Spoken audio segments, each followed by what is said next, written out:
Саламатсыздарбы мекендештер, менин атым Мирбек, Россияда адвокат болуп эмгектенем.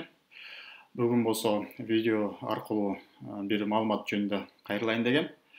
Баарыбыз билебиз, 2014-жылдары, 2015-жылдары, 2013-жылдары биздин көпчүлүк мекендештерибиз патент жок же патенти болсо башка региондо иштеп, кармалып, көбү соттун чечиминин негизинде выдворение болуп кеткен.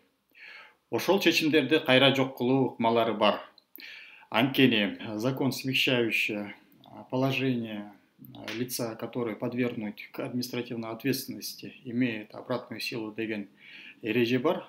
Ошол эреженин негизинде азыркы маалда 13-жылдары, 14-жылдары, 15-жылдары жанагы Евразийский экономический союздун курамына кирген маалдагы соттун чечимдери азыркы маалда мыйзам ченинде алар болсо административдик нарушение болуп эсептелбейт.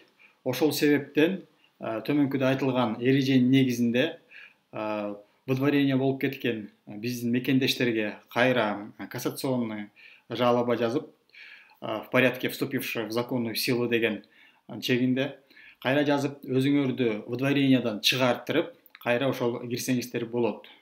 Бул маалыматтар боюнча, мындай иштер боюнча городской суд, Московский городской судтун положительный чечимдери бар. Андай чечимдерди мен азыр төмөнкүдө көргөзүп берем. Эгерде ушул сыяктуу вопросторуңар болсо, ушул сыяктуу суроолоруңар болсо, мага кайрылсаңыздар болот. Мен болсо Санкт-Петербургда жана Москвада эки шаарда эмгектенем. Же болбосо Skype аркылуу, WhatsApp аркылуу, Viber аркылуу ушундай вопросторуңарды берсеңиздер болот. Рахмат.